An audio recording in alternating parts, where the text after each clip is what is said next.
Welcome to my channel online astro Karur TV வாழ்வின் வழிகாட்டி. Mobile எண் 8072125687.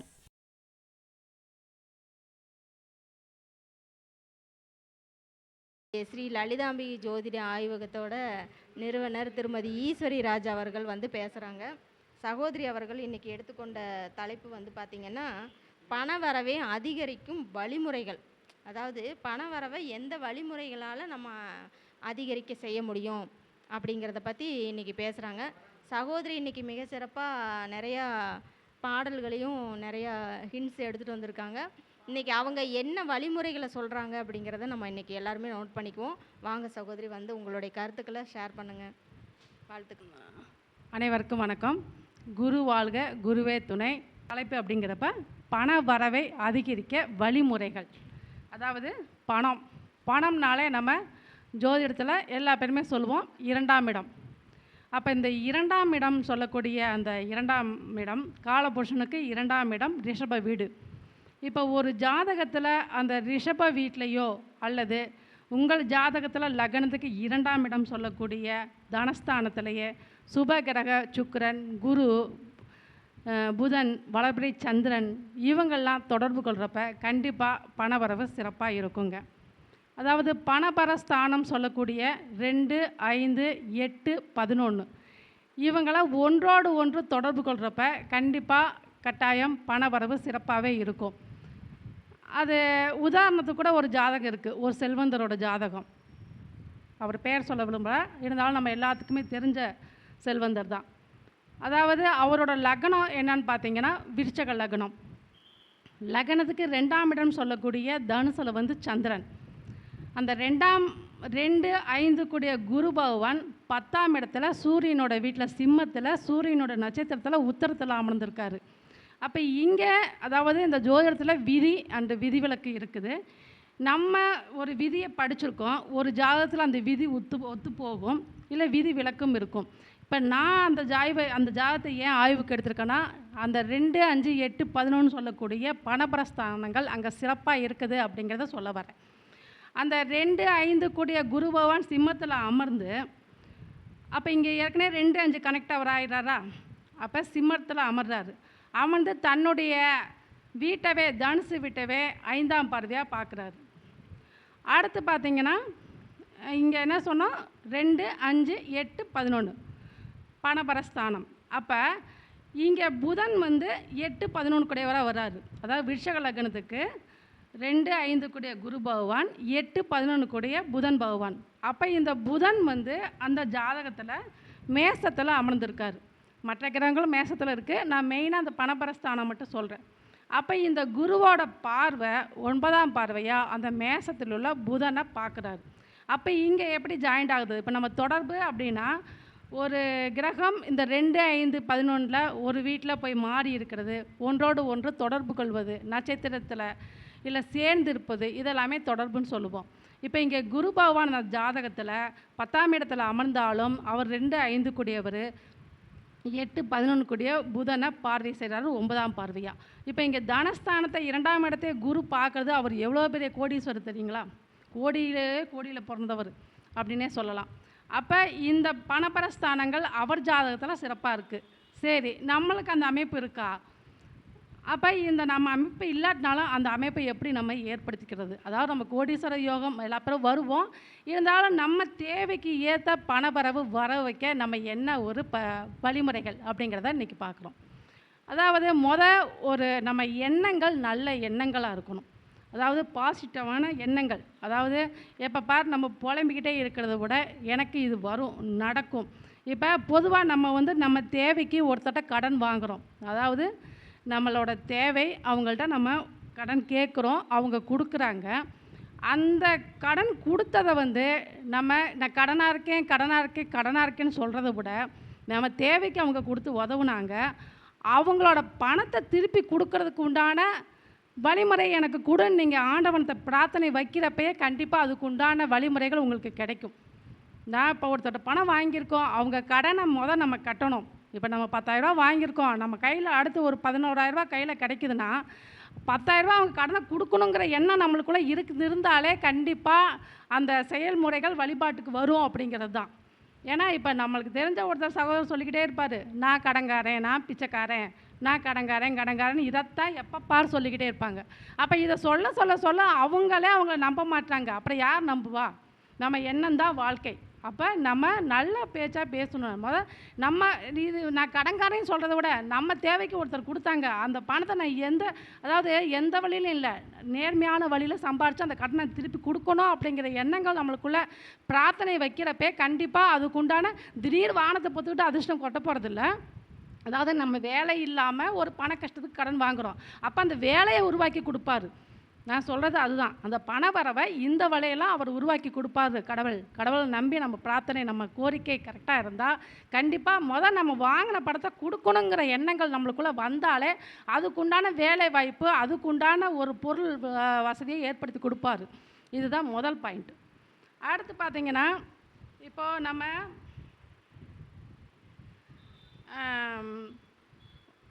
வீட்டில் ஸ்படிக லிங்க வழிபாடு வச்சு வழிபாடு செய்யலாம். இது நம்ம பணம் ஈர்ப்பு இதை கொடுக்கும். அடுத்து எந்திர வழிபாடு, லட்சுமி குபேர எந்திர வழிபாடு இதெல்லாமே செய்கிறப்ப நம்மளுக்கு பண விஷயத்தை ஈர்த்து கொடுக்கும்.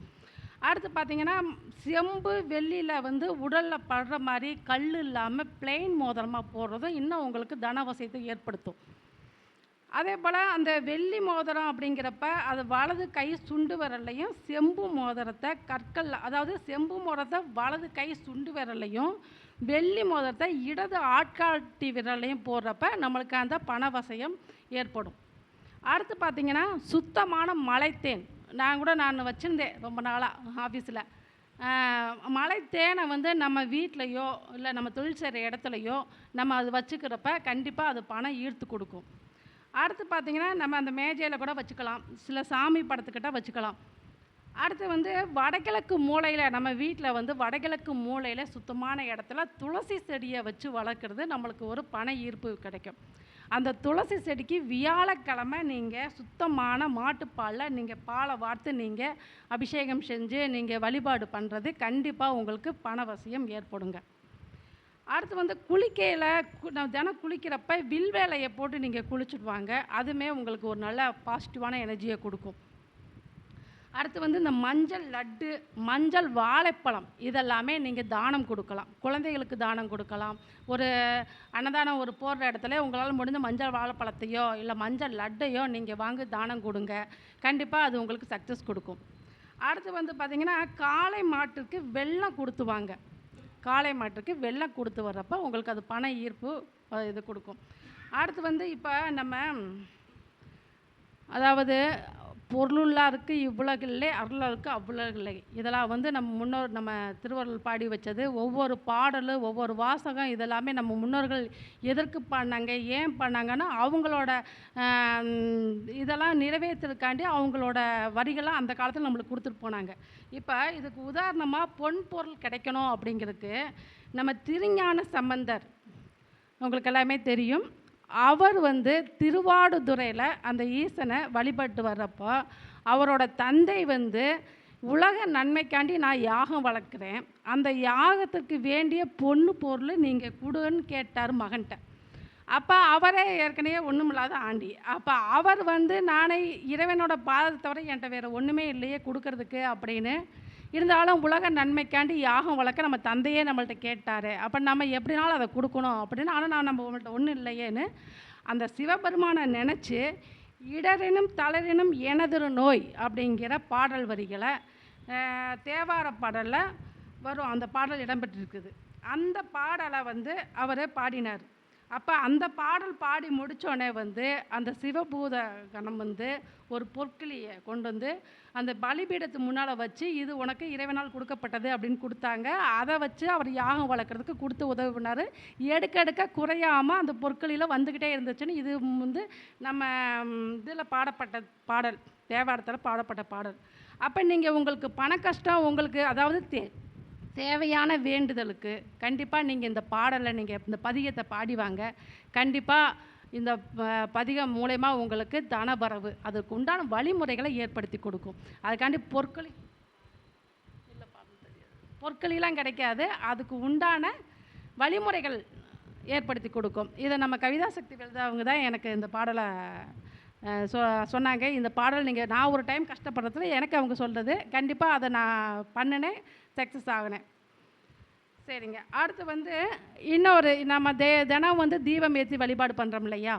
அப்போ தீபம் ஏற்றுறப்ப நம்ம தினம் அந்த மகாலட்சுமி நினச்சி, நிறைந்த தனமே நீ வாழ்க, என்னிடம் நீ வருக, அளவற்ற செல்வமே நீ வாழ்க, என்னிடம் நீ வருக அப்படின்னு ஒரு 6 முறை, 108 முறை சொல்கிறது ரொம்ப நல்லதாக. உங்களுக்கு டைம் இல்லைன்னா கண்டிப்பாக ஒரு 6 முறைனாலும் சொல்லி தினம் நீங்கள் வழிபாடு செய்துவாங்க. இன்னொரு முறை கூட அந்த பாடலை சொல்கிறேன்.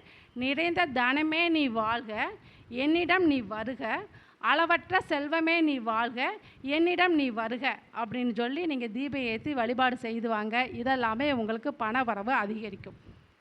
அதுக்கு அடுத்து பார்த்தீங்கன்னா, வெள்ளிக்கிழமைனாலே சுக்கரனுக்கு உண்டான நாள். அப்போ அந்த வெள்ளிக்கிழமை மதியம் 1 மணிலேருந்து 2 மணிங்கிறது சுக்கர உரை நம்மளுக்கு எல்லாத்துக்குமே தெரிஞ்சது தான். அந்தந்த ஊரில் இருக்கிறவங்க அந்தந்த சூரிய உதயத்துக்கன 1:15 இல்லை 1:10, 1:05 இப்படி நீங்கள் எடுத்துக்கலாம். 1 to 2 மினிமம், கரெக்டாக மேக்ஸிமம் 1 to 2.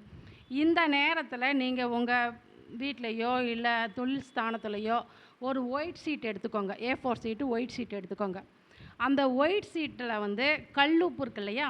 அந்த கல்லுப்பை கொஞ்சம் போட்டு அந்த ஷீட்டை ஃபுல்லாக இப்படி தடவிட்டு முன்பக்கம் பின்பக்கம் தடவிட்டு பச்சை கலர் இங்கில் அதாவது ஏகம் தனம் சர்வம் சித்திக்கும். இன்னொரு முறை சொல்கிறேன். ஏகம் தனம் சர்வம் சித்திக்கும் சர்வம், ஏகம் தனம் சர்வம் சித்திக்கும். இந்த வரிகளை 108 டைம் எழுதுங்க. அது பச்சை கலர் மையில் தான் எழுதணும், ப்ளூ கலரில் வேண்டாம். இதை எழுதி 108 டைம் எழுதி அதை படித்து அதை வாசித்து நீங்கள் தூங்குகிற தலகாணி நீங்கள் வச்சு அந்த தலகாணி உரக்கில் வச்சு நீங்கள் தினம் தூங்குறப்ப அதை எடுத்து நீங்கள் 108 டைம் படிச்சுட்டு நீங்கள் மனதார பிரார்த்தனை பண்ணுங்கள்.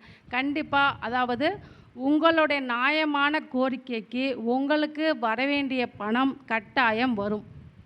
இது நான் இப்போ இங்கே சொன்னதெல்லாம் என்னோட அனுபவ உண்மை.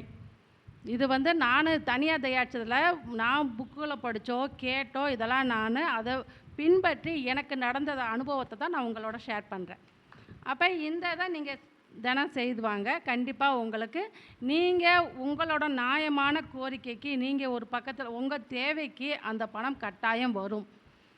அதாவது இப்போ நீங்கள் ஒரு கஷ்டத்தில் இருக்கீங்க, நம்மளுக்கு ஒரு 1000 ரூபா இன்றைக்கி தேவைப்படுதுன்னா யாரோ ஒருத்தர் மூலயமா அந்த 1000 ரூபாவோ இல்லை அதுக்கு தக்கன உங்களுக்கு ஒரு வேலை வாய்ப்போ ஏதோ கட்டாயம் கிடைக்கும். அடுத்து நம்ம விஷ்ணுபதி புண்ணிய காலம் அப்படின்னு சொல்லுவோம். அதாவது வைகாசி 1ஆம் தேதி, ஆவணி 1ஆம் தேதி, கார்த்திகை 1ஆம் தேதி, மாசி 1ஆம் தேதி இதெல்லாமே விஷ்ணுபதி புண்ணிய காலம்போம். அதில் இரவு 1:30லேருந்து 10:30 வரை அந்த விஷ்ணுபதி புண்ணிய காலம். அந்நேரம் கோயில் திறந்திருக்க மாட்டாங்க, இருந்தாலும் காலையில் 10:30 வரை அப்படிங்கிறப்ப திறந்திருப்பாங்க. அப்போ நீங்கள் பெருமாள் கோயிலுக்கு சென்று வழிபட்டு வந்தாலே கண்டிப்பாக உங்கள் தரித்திரியம் நீங்கி உங்களுக்கு செல்வ வளம் பெருகும். அடுத்து அதாவது நம்மளுக்கு 2ஆம் இடம் அப்படிங்கிறது தான் தனம், பணம். அந்த 2ஆம் அதாவது நம்ம ஜோதிட ரீதியாக ஒரு பாவகத்தை அதோட 3ஆம் பாவகம் வளர்க்கும் அப்படிங்கிறது தான். இப்போ லக்னாதிபதி 3ல் இருந்தால் லக்னாதிபதி தைரிய வீரியஸ்தானம் அப்படின்னு சொல்லி சொல்கிறோம் இல்லையா? ஒரு பாவகத்தை அதோட 3ஆம் பாவம் வளர்க்கும் அப்படிங்கிறது தான். அப்போது நம்ம இந்த 2ஆம் இடம் அதோட அடுத்து 3ஆம் பாவகம் எதுன்னு பார்த்திங்கன்னா 2, 3, 4. அப்போ 4ஆம் பாவம் இந்த 2ஆம் இடத்தை வளர்க்கும். அப்போ இந்த 4ஆம் இடம் அப்படிங்கிறது நம்ம ஜோதிடத்தில் என்ன சொல்லுவோம்? தாய். காலபுருஷனுக்கு 4ஆம் இடம் தாய். அப்போ தாய்ங்கிற கிரகம் யார்? சந்திரன். அப்போது நீங்கள் நம்ம எப்போயுமே பிறை பார்ப்போம் இல்லையா? அமாவாசை முடிஞ்சு பிரதமை முடிஞ்சு துவிதி திதியில் நம்ம பிறை பார்ப்போம். அப்போ அந்த பிறை பார்த்து உங்கள் தாயார்கிட்ட ஒரு அந்த பிறை பார்க்குறப்பே ஒரு 20 ரூபாவோ இல்லை உங்கள் கையில் எவ்வளோ பணம் இருக்கோ அதை வச்சு நீங்கள் வழிபாடு பண்ணி அந்த தரிசனம் சந்திர தரிசனம் பண்ணுறப்ப இன்னும் உங்களுக்கு அந்த மாதம் நீங்கள் செஞ்சு பாருங்கள். இதெல்லாம் நான் அனுபவிச்சது. கண்டிப்பாக பண வளர்ச்சி ஏற்படும். அதை உங்கள் தாயார்கிட்டருந்து ஒரு 20 ரூபா வாங்கி நீங்கள் சேமித்து வைங்க. உங்கள் தாயார் இருந்தால் உங்கள் தாயார்கிட்ட ஒரு 20 ரூபா அந்த சந்திர தரிசனம் அன்னைக்கு வாங்கி அதை சாமி கும்பிட்டு நீங்கள் உங்கள் பணப்பெட்டியில் சேமித்து வைங்க. அந்த 20 ரூபாங்கிறவே பல ஆயிரக்கணக்கில் உங்களுக்கு சேரும். ஆனால் இருந்தாலும் உங்கள் தாயார் கையால் அந்த 20 ரூபா நீங்கள் வாங்கி சந்திர தரிசனம் பார்த்து நீங்கள் சேமித்து வைக்கிறப்ப கண்டிப்பாக உங்கள் தாயாரின் ஆசீர்வாதம் எந்த தாயுமே தான் பிள்ளைங்க கெட்டு போகணும்னு நினைக்க மாட்டாங்க. நம்ம எவ்வளோ கஷ்டத்தில் இருந்தாலும் நம்ம கஷ்டப்பட்டாலும் பரவாயில்ல, நம்ம பிள்ளைங்க நல்லா இருக்கும்னு நினைப்பாங்க. அப்படியேப்பட்ட அந்த தாயிட்டேருந்து நம்ம வாங்கி நம்ம சேகரிக்கப்போ அந்த பணம் பல மடங்கு உயரும். அடுத்து லட்சுமி குபேர பூஜை. இதை நான் என்னோடய குருநாதர் எனக்கு சொல்லி கொடுத்து நான் அதை இப்போ 2-3 வருஷமாக செஞ்சுக்கிட்டு இருக்கேன். அதாவது ஐப்பசி மாதத்தில் எல்லா நாட்களையும் செய்யலாம். இருந்தாலும் மெயினாக குறிப்பாக ஐப்பசி மாதம் அமாவாசை முடிஞ்சு பிரதமை திதி ஆரம்பிக்குது இல்லையா, அந்த நாளில் செய்கிறது மிக மிக சிறப்பு. இந்த லட்சுமி குபேர பூஜை எப்படி செய்யணும் அப்படின்னு பார்த்தீங்கன்னா, இப்போ உங்களோட வீட்டில் இருக்க தெய்வ படங்கள்லாம் கிழக்கு நோக்கி வச்சுருப்பீங்க.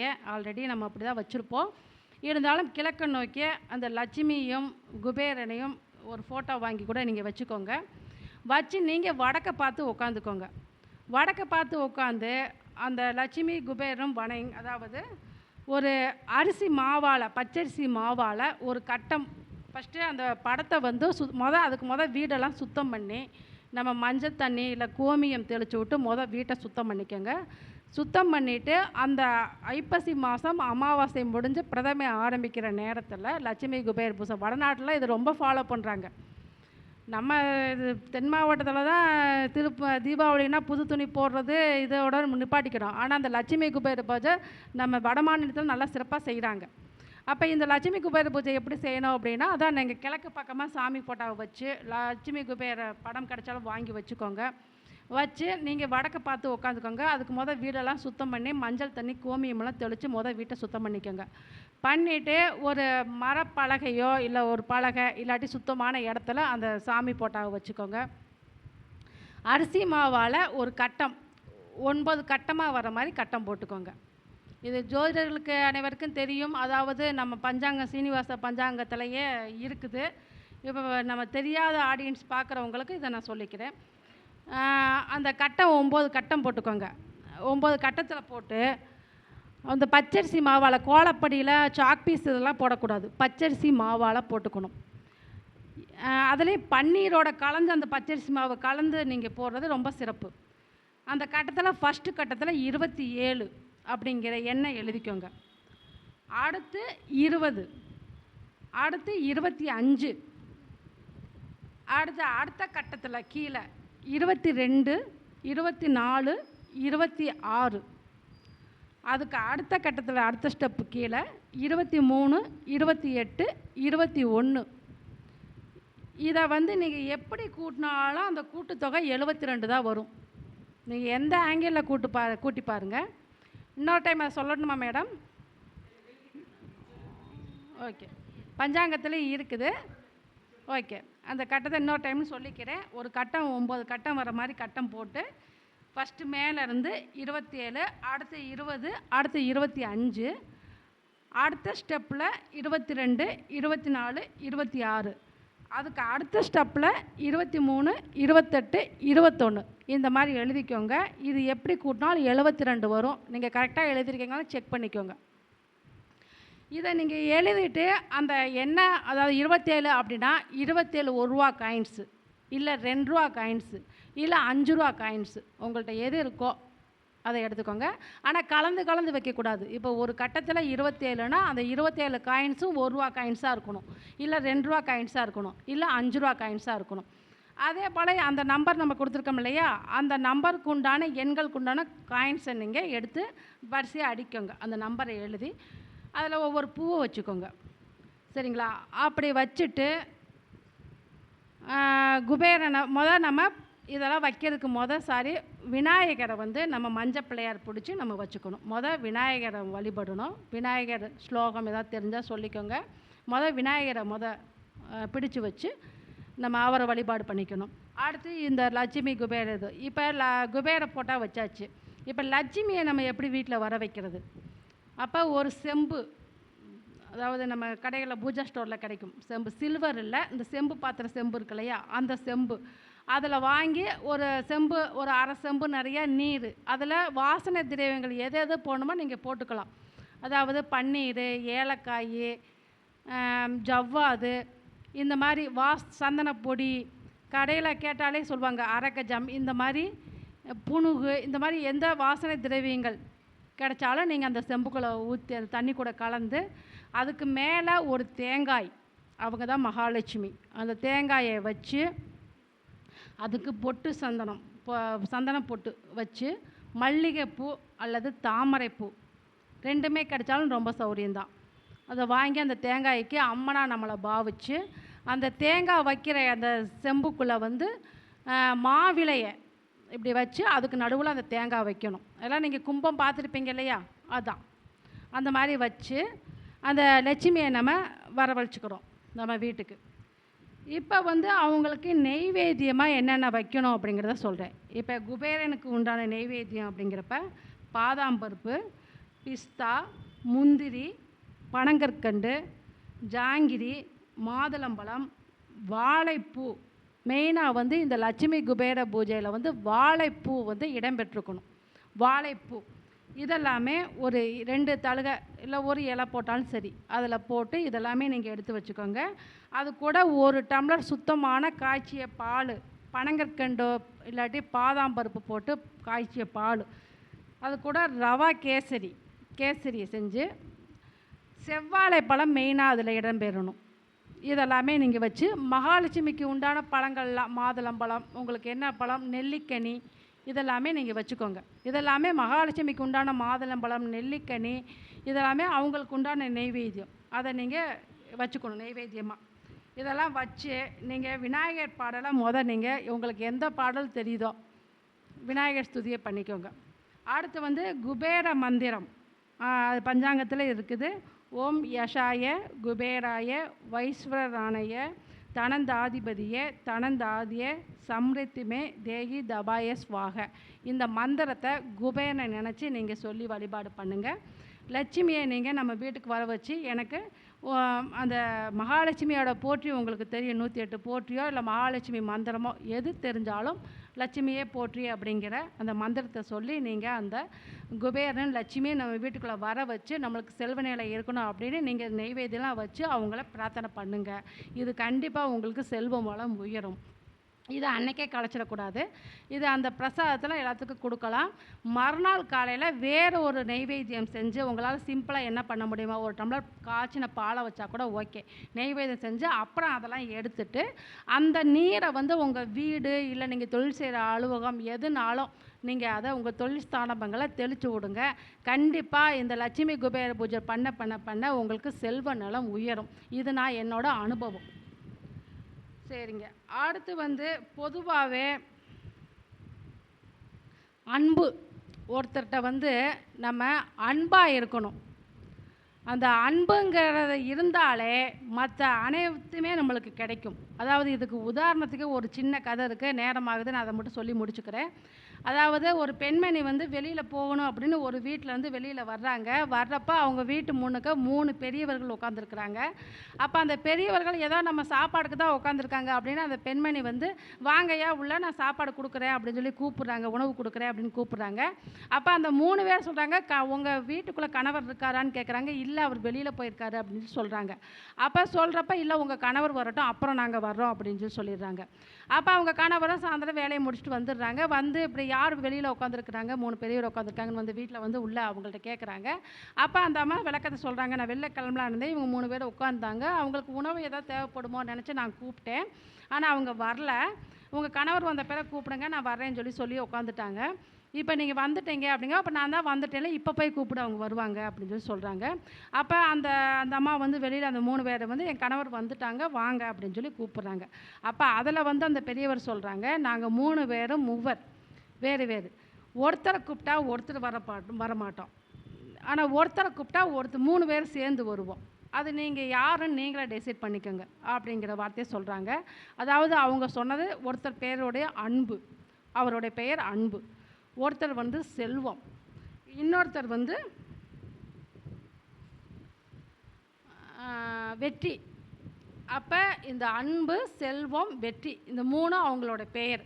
அப்போ இங்கே உள்ள வந்து இப்படி இந்த அம்மா விளக்கத்தை சொல்கிறாங்க. இப்படி நான் கூப்பிட்டேன், சாப்பிட கூப்பிட்டு உணவு அளிக்க கூப்பிட்டேன். அவங்க இந்த மாதிரி சொல்கிறாங்க, யாரை கூப்பிட அப்படின்னு சொல்கிறாங்க. அப்போ அந்த அவங்க கணவர் சொல்கிறாரு, செல்வத்தை கூப்பிடு, நம்மளுக்கு செல்வம் தேவை தானே, செல்வத்தை கூப்பிடு அப்படிங்கிறாரு. செல்வங்கிறது பெயரில் செல்வம், நம்ம பணம் செல்வங்கிறோம் இல்லையா, அந்த செல்வம். அப்போ செல்வத்தை கூப்பிடு அப்படின்னு சொல்லி சொல்கிறப்ப அப்போ அவங்க ஒய்ஃபுக்கு வந்து அதில் ஈடுபாடு இல்லை. இல்லை நம்ம வெற்றியை கூப்பிடலாமே அப்படின்னு அவங்க சொல்கிறாங்க. இதெல்லாம் கேட்டுக்கிட்டு அவங்க பொண்ணு ஒருத்தவங்க, சின்ன பொண்ணு, ஏன் நம்ம அன்பை கூப்பிடக்கூடாது அப்படின்னு அவங்க சொல்கிறாங்க. அப்போ இவங்களுக்கு அதோட மீனிங் எதுவும், சரி அன்பை கூப்பிடலாம், சரி யாரோ ஒருத்தர் கூப்பிடணும் அப்படிங்கிறதுக்காண்டி சரி ஓகே அன்பை கூப்பிடலாம், நம்ம பொண்ணு ஆசைப்படுது அப்படின்ட்டு போய் அந்த 3 பேரும் போய் 2 பேரும் போய் வெளியில் அவங்க 3 பேர்த்தில் அன்புங்கிறவங்க வாங்க அப்படின்னு சொல்லி சொல்கிறாங்க. அப்போ அந்த அன்புங்கிறவர் உள்ளே வரப்போ மீதி 2 பேரும் தன்னாலே ஆட்டோமேட்டிக்காக உள்ளே வர்றாங்க. அப்போ அவங்க கேட்குறாங்க, நான் ஒருத்தர் தானே கூப்பிட்டேன், நீங்கள் 3 ஒருத்தர் வந்தால் ஒருத்தர் வரமாட்டேன்னு சொன்னீங்க, ஆனால் அன்பை தான் கூப்பிட்றேன், நீங்கள் 2 பேரும் வர்றீங்க அப்படின்னு சொல்லி அவங்க கேட்குறாங்க. அப்போ அவங்க கேள்வி கேட்டதுக்கு அவங்க சொல்கிறாங்க, அன்பு இருக்கும் இடத்துல தான் செல்வம் இருக்கும், செல்வம் இருக்கும் இடத்துல தான் வெற்றி இருக்கும். நீங்கள் எங்களை செல்வத்தை கூப்பிட்டுருந்தா நாங்கள் 2 பேரும் வந்திருக்க மாட்டோம், நீங்கள் வெற்றியை கூப்பிட்டுருந்தாலும் நாங்கள் 2 பேரும் வந்திருக்க மாட்டோம், நீங்கள் கூப்பிட்டது அன்பை. அப்போ அன்பை கூப்பிட்றப்ப நாங்கள் வெற்றி செல்வம் 2 பேருமே சேர்ந்து தான் வருவோம். அப்போ எங்கே ஒரு இடத்துல அன்பு இருக்கோ வெற்றியும் செல்வம் தன்னாலே தேடி வரும் அப்படிங்கிறத இந்த கதையோட விளக்கம். நான் ஒரு புக்கில் படித்தது தான். இதை நம்ம மக்களுக்கு சொல்லணும்னு நான் ஆசைப்பட்டேன். அதாவது கதையாக இருந்தாலும் இதில் உள்ள அர்த்தங்கள் எனக்கு ரொம்ப பிடிச்சிருந்துச்சி. அப்போ நம்ம ஒருத்தர்கிட்ட வந்து அன்பாக இருக்கிறப்ப நம்மளுக்கு எல்லாமே செல்வ செழிப்பாக கரெக்டாக கிடைக்கும் அப்படிங்கிறது தான். அதே போல் ஒரு சின்ன விஷயத்தை சொல்லி முடிச்சுக்கிறேன். நம்ம வந்து கல்லாப்பட்டியில் கல்லாப்பட்டிங்கிறது அது தொழில் ஸ்தாபனத்தில் நம்ம வீட்டில் வந்து பணப்பெட்டி, அதில் பணத்தை நம்ம ஒவ்வொரு டைமும் பணத்தை வைக்கிற இடத்துலையே மல்லிகைப்பூ, ஏலக்காய் இந்த மாதிரி வாசனை திரவியங்களை உள்ளே வைக்கிற மாதிரி பார்த்துக்கணும். அதே போல் நம்ம ஒவ்வொரு டைம் பணம் எடுக்கிறப்பையும் ஒரு மல்லிகைப்பூவை உள்ளே வச்சுட்டு நம்ம அந்த பணத்தை எடுக்கிறப்ப நம்ம செல்வம் குறையாமல் இருக்கும் அப்படின்னே சொல்லலாம். அதே போல் பார்த்திங்கன்னா சம்பளம் வாங்கினோன்னே இது நாங்கள் கண்டிப்பாக ஃபாலோ பண்ணுறோம். ஏன்னா சம்பளம் வாங்கினோன்னே நம்ம ஃபஸ்ட்டு அந்த சம்பளத்தில் இப்போ இன்றைக்கி சம்பளம் போட்டாங்க, மாத சம்பளக்காரவங்க இன்றைக்கி சம்பளம் போட்டாங்க, வரப்பே அந்த பணத்தில் ஃபஸ்ட்டு ஒரு 100 ரூபாய்க்கு பெட்ரோல் அடிச்சுட்டு வரலாம் அப்படிங்கிறத மட்டும் யாரும் தயவு செஞ்சு செஞ்சிடாதீங்க. அந்த பெட்ரோல் என்ன எரிவாயு, அப்படியே காற்றா பறந்து போயிடும். நீங்கள் அந்த சம்பளம் ஃபஸ்ட்டு வாங்கினோன்னே ஒரு 5 ரூபாய்க்கு ஒரு ஸ்வீட்டை வாங்கி சாப்பிடுங்க. ஸ்வீட்டை வாங்கி சாப்பிட்டுட்டு அது பேர் நீங்கள் உங்கள் பெட்ரோல் போட்டு வாங்க. பெட்ரோல் கண்டிப்பாக போகணும், அப்போ தான் வீட்டுக்கு வர முடியும். இருந்தாலும் ஒரு 5 ரூபாய்க்கு ஒரு ஸ்வீட்டை வாங்கி சாப்பிட்டுட்டோம் நீங்கள், அதுக்கு பிறகு அந்த பெட்ரோல் முதல்ல பெட்ரோல் போட வேண்டாம் அப்படிங்கிறது தான். அதை செஞ்சுட்டு வாங்க. வீட்டுக்கு அந்த சுக்கர ஓரையில் அந்த பணம் வந்தோடனே சுக்கர ஓரையிலையோ இல்லை முதல் செலவாக இந்த ஸ்வீட்டை வாங்குங்க. அடுத்து கல்லுப்பு, மஞ்சள் இதை வாங்குங்க, நாட்டு சக்கரை இதை வாங்க. அது மீதி செலவு இதெல்லாம் வந்து ரொம்ப பெருசாக போகணும். மொத்தமே கூட்டினா 50 ரூபாக்குள்ள தான் வரும். இது வந்து நம்மளுக்கு ஒன்றும் அவ்வளோ பெரிய இது இல்லை. ஒரு 50 ரூபாய்க்குள்ள இந்த காசை வாங்க. இது ஒவ்வொரு மாதமும் சம்பளம் வாங்குறப்ப முதல் சம்பளம், அதாவது வார சம்பளமாக இருந்தாலும் சரி, மாத சம்பளமாக இருந்தாலும் சரி, நீங்கள் இல்லாட்டி தின சம்பளம் முதல் மாதத்தில் அந்த முதல் சம்பளத்தில் அதை நீங்கள் இந்த மாதிரி செஞ்சு பாருங்கள். கண்டிப்பாக உங்களுக்கு செல்வ வளம் உயரும் அப்படின்னே சொல்லலாம். அதே போல் வந்து நம்ம பண ஈர்ப்பு அப்படிங்கிறப்ப நம்ம பணப்பெட்டியில் வந்து நவகிரகங்களே பணத்தை வந்து காத்து கொடுக்குறது யாருன்னு பார்த்தீங்கன்னா புதன் பகவான் தான். அப்போ அந்த புதனுக்குள்ள சின்ன தானியம் எதுன்னு பார்த்தீங்கன்னா பச்சை பயிர்னு சொல்லுவோம். இருந்தாலும் வெந்தயத்துக்கு பண ஈர்ப்பு சக்தி அதிகமாக இருக்குது. அப்போ நீங்கள் அந்த வெந்தயத்தை அந்த பணப்பெட்டியில் நீங்கள் வைங்க, கண்டிப்பாக உங்களுக்கு பண ஈர்ப்பு கொடுக்கும். இதெல்லாமே நான் என்னோடய அனுபவம் தான் உங்களுக்கு கொடுத்துருக்கேன். கண்டிப்பாக இதை போல் நீங்கள் உங்கள் வாழ்க்கையில் செஞ்சு நீங்கள் செல்வ வளத்தை அதிகரிங்க. எனக்கு இந்த திருப்பூர் சகோதரிகளில் இந்த பொன்னான நேரத்தில் எனக்கு இந்த என்னோடது உரையை அனைவரும் கேட்டு பயன்பெற்றதுக்கு எனது நன்றிகள்.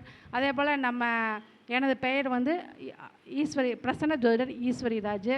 இப்போ நான் ஜாமுக்கோல் பிரசனில் மிக சிறப்பாக பார்ப்பேன் அப்படின்னு என்னை நானே சொல்லிக்கக்கூடாது. இருந்தாலும் ஜாமுக்கோல் ஒவ்வொருத்தரும் ஒவ்வொரு இதில் வந்து டேலண்ட்டாக வருவாங்க. ஒருத்தர் காலைல நம்ம வாஸ்து பாரதி வந்தார், அவர் பேரே வாஸ்து பாரதி. அப்போ அவர் வாஸ்துவில் சிறப்பாக இருக்கார். இன்றைக்கி 4வது கருத்தரங்கம் 4ஆம் இடம்ங்கிறது வீடு, அதனால் இன்றைக்கி அவரை தலைவராக கூப்பிடணும் அப்படின்னு நாங்கள் டிசைட் பண்ணி அவரை கூப்பிட்டது. அப்போ அந்த மாதிரி ஒவ்வொருத்தர் வந்து ஒவ்வொரு பிரசனம், ஒவ்வொரு எண்கணிதம், போன டைம் வந்து வினோதினி மேடம் எண்கணிதத்தில் சூப்பராக பேசுனாங்க. இப்படி நம்ம ஐயா வந்து பிளட்டு வச்சு அழகாக கையில் சொல்லுவார். இந்த மாதிரி ஒவ்வொருத்தவங்க ஒவ்வொரு இதில் சிறப்பாக இருப்பாங்க. எனக்கு இதில் இந்த பிரபஞ்சம் வந்து இந்த ஜாமுக்கல் பிரசனத்தை கெட்டியாக பிடிச்சக்க உனக்கு அது நல்லா வழிகாட்டும் அப்படின்னு சொல்லி எனக்கு எங்கள் குருநாதர் கட்டி கொடுத்தது தான்.